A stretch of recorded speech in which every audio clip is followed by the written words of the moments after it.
Hi, I'm Jim Burns. I'm the Vice President Managing Director for the JW Marriott Grand Lakes here in Orlando. On the 500 acres that we inhabit here on the headwaters to the Everglades, we feature a 580-room Ritz-Carlton that's adjacent to a 1,000-room JW Marriott hotel. One of the things that's unique about this complex is our focus on the culinary arts.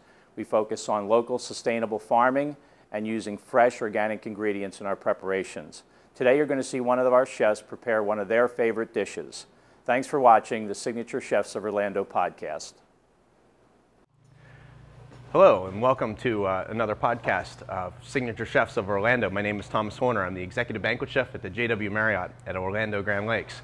Today we're going to be making some fresh pasta. Many people know how to make pasta from amateurs to experts, but the little steps along the way of making a good fresh egg pasta is relatively simple and very, very delicious. So we're going to start off with some basic ingredients. We have some farm fresh eggs, we have some flour, extra virgin olive oil, and a little bit of kosher salt. The recipe that I'm going to do today is quite simple. Doesn't need really much more than a fork. The secret to a good pasta is adding just enough flour to it so that it's an easy workable dough. And what you want to make sure is that even though you're working the dough in, you can add extra flour to it. It's a lot easier to start off with a wet dough and add more flour to it than it is to start with a dry dough and try to add liquid to it. So we're going to start off with basically a 2-egg pasta, and the ingredients, like I said, are very simple. It's egg, flour, a little bit of olive oil, water, and salt. We're going to do the well method, which is basically you do a flour base on the bottom, and what I did for every egg is 3/4 cups of flour. So you're going to make a little well in the bottom of the on the cutting board, and then you're just going to basically place the 2 eggs right into the well. We're going to put in 2 teaspoons of good kosher salt. You can use sea salt. I would stay away from doing iodine or any of the ionized salts because those table salts tend to be a little rough on the palate. And we're going to do 2 tablespoons also of water. Finish off with 2 tablespoons of extra virgin olive oil.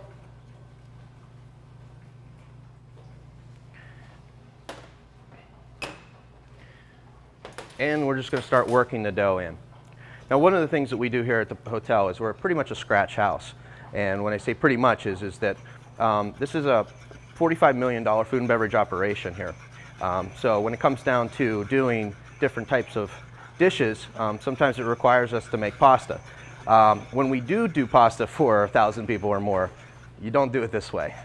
You certainly want to make sure that you're using a machine like a Cuisinart or even a big paddle machine.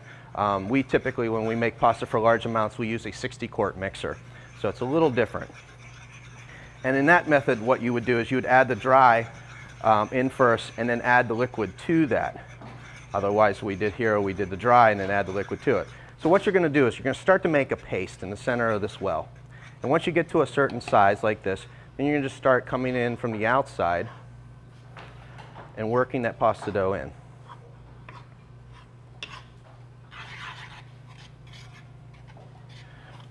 The trick to this really is once you start making this pasta, you should have a pretty dry board at the end.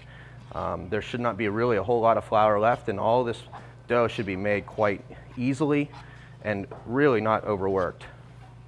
You can start to see it's starting to form a little more of a paste now, consistency. And at this point, what I do is I just drag all this excess flour in and really just start kind of just moving it and patting it down a little bit, folding that in gently. You don't want to overwork it in this stage, but you also want to make sure you get out all those little lumps of flour.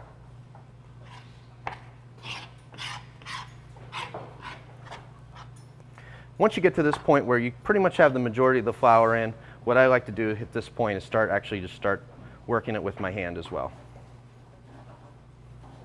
And as you can see, it's really starting to create somewhat of a dough. And I'm just going to keep on adding it in. Like I said before, I'd like this recipe, 3/4 cup of flour for every egg that you use, because really what it does do is it gives you a nice wet workable dough, and it's easier to work in the dry flour to get it to the consistency that you want. So once we get it to this stage, what I'm going to do is obviously add a little bit more flour, and I just want to dust it off a little bit and really just start working this dough in. And at this point, what I like to do is just take it over and fold it a little bit, pressing it in, making sure that you're getting the flour all the way through the dough. You can kind of use it to start clearing up all the excess flour that's in here and working this dough right in. And like I said, it's a nice wet dough, so you can add a little more flour. The consistency, what you want to do is you want to get this pasta dough to actually start to develop some gluten to it. And what that gluten is basically it works the dough, gets the dough to a consistency that actually will hold it together. And as you can start to see, it's really starting to firm up. But as I push in on the dough, it's not really rising to the consistency that I want. So obviously I need to work it in a little bit more flour and work in this dough a little bit more.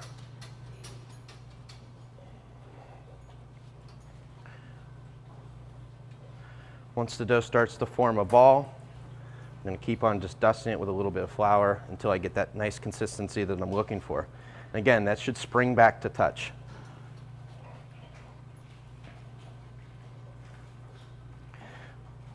Now this particular recipe, what I like to say is that every egg is enough pasta to complete a meal for one person. So if you have 5 or 6 people coming over to your house, you're looking at like a 6-egg pasta.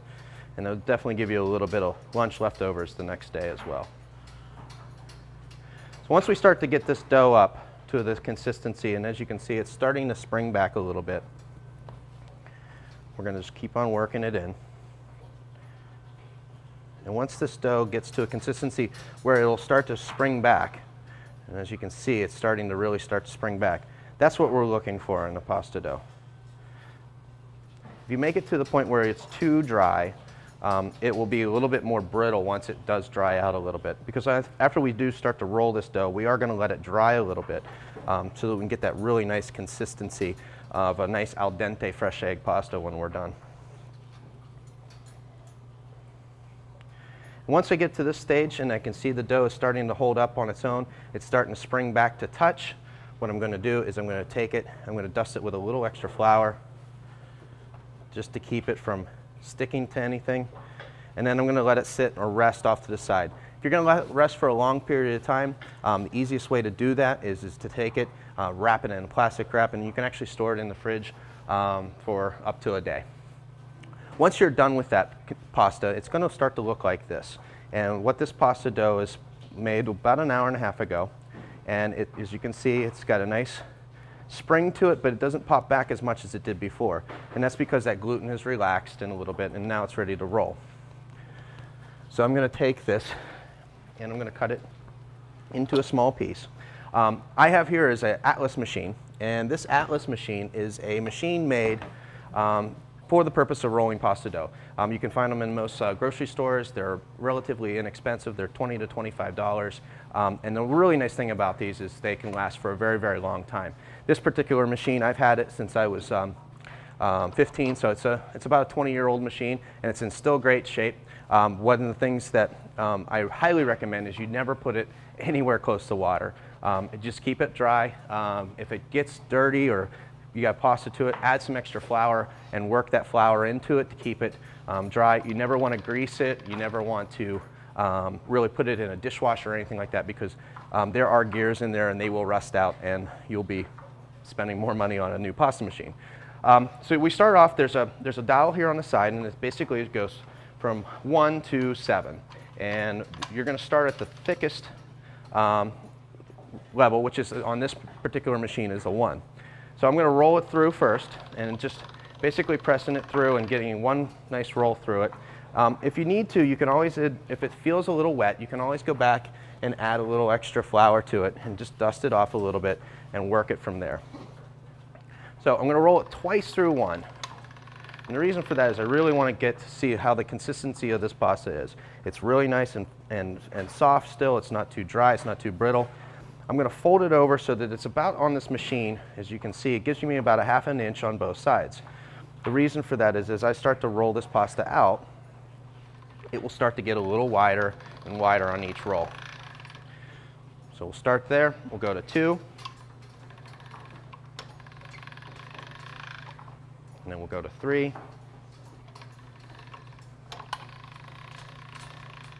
and at this point what I like to do is let the dough rest just a little bit, and I'll put it back on the cutting board and let it sit there, and I'll go through all the pasta that I've made. Once I get to the point where they're all rolled out, you know, the sheets will look like this. The first sheet that you're starting to do is going to feel a little bit more drier on the outside, and that's the kind of consistency that we want. So we're just going to put this through the pasta machine and roll this through once on 3.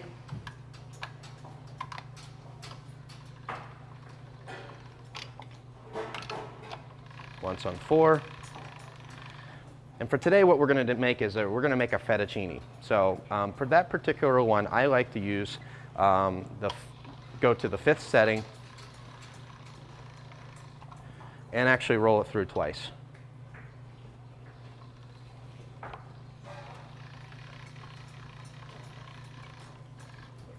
you get a nice long sheet of pasta. Again, we'll do this again, rolling it through on 3.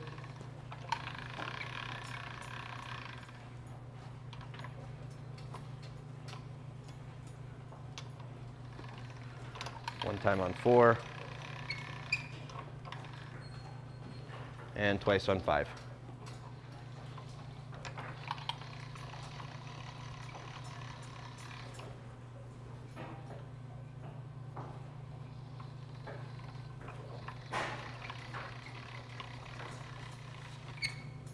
Now once the dough gets to this size, it's a little harder to work with, so it's certainly fine to take it and cut it right in half for cutting purposes.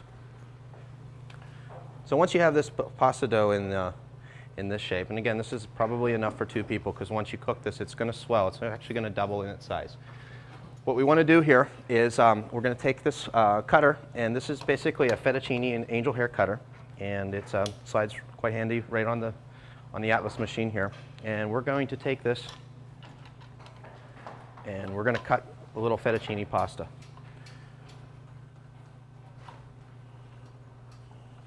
So what you want to do is get it started, rest that noodle down, and then just come on through, and it will separate quite nicely for you if it's the right consistency, and it will break up quite nice. And at this point what I'm going to do is I'm going to hang it. I would like it to dry just for 15-20 minutes.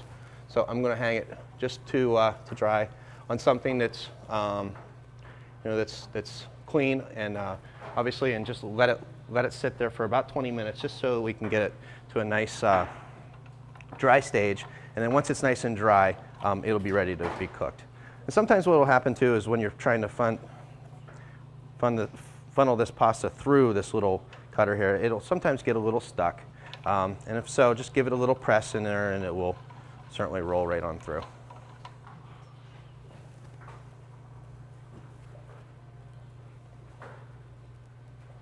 You want to separate these just a little bit, just so that they're evenly dry.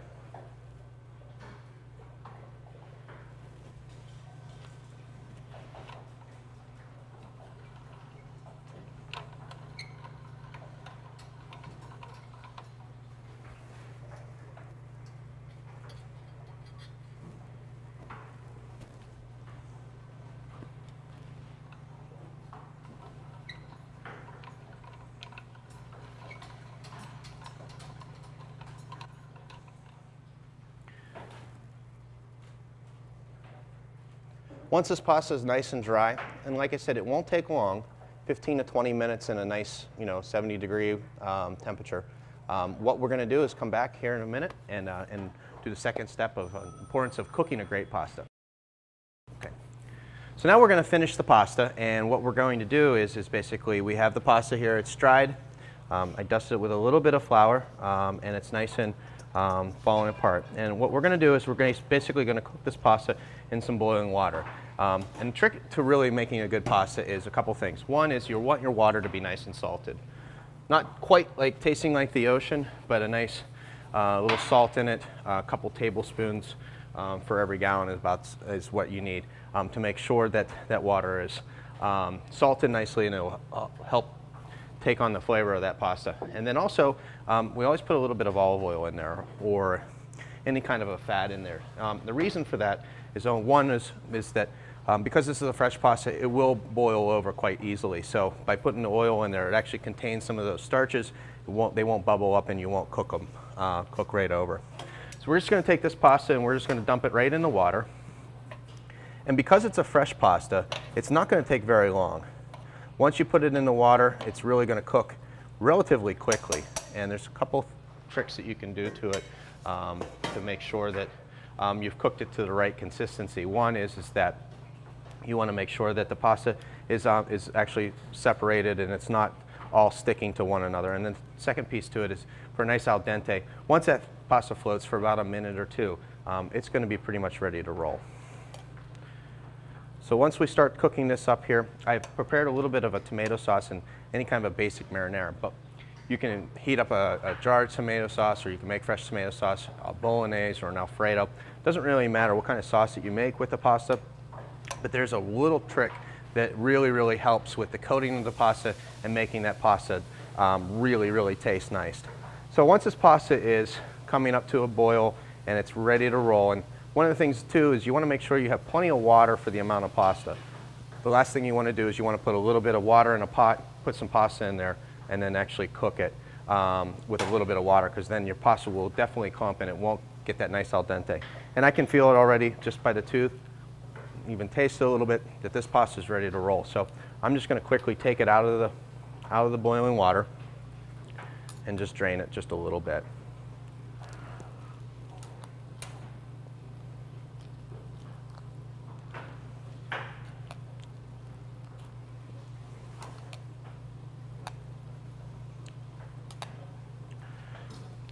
So as I was saying, there's a trick to making a good pasta sauce, and that's basically is when you're heating up a pan and you're getting ready to sauce it, is you don't want to take that hot pasta and just throw it right into the sauce.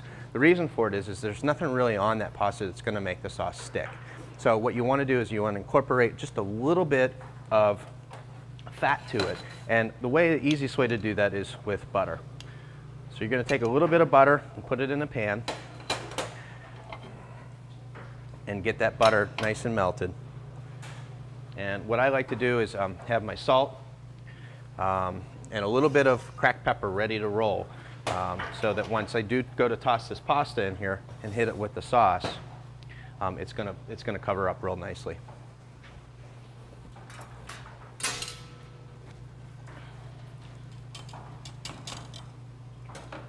So once I start to get this butter nice and melted here, what I want to do is take the pasta and toss it right into that butter. And almost you're going to hear a little bit of a sizzle and stuff like that, and that's really what you want. You want to make sure that that pasta gets nice and coated with that fat. What the fat will do is it'll keep that pasta really nice and flavorful, and the other piece to it is it'll make that sauce stick even nicer. So I put a little bit of salt, a little bit of cracked pepper in there, and just give it a little toss. Hit it with just a little bit of your sauce. It's nice and hot, all ready to go.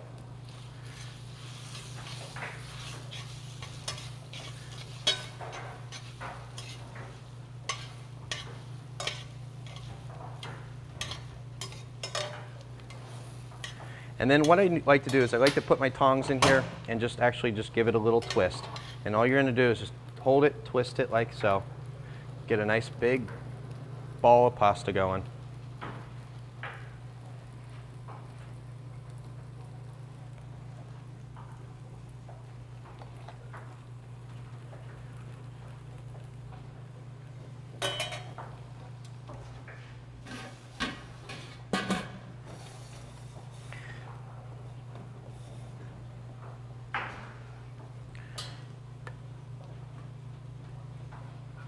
Hit it with a little more of your sauce.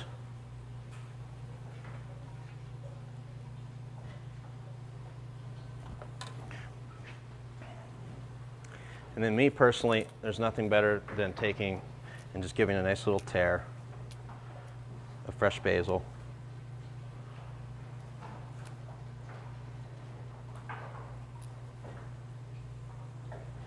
Right on the top of the pasta. And don't forget the Parmesan cheese. Thank you very much, and on behalf of everyone here at the Grand Lakes JW Marriott, we're certainly excited to have you come by anytime and have some food with us. Thank you.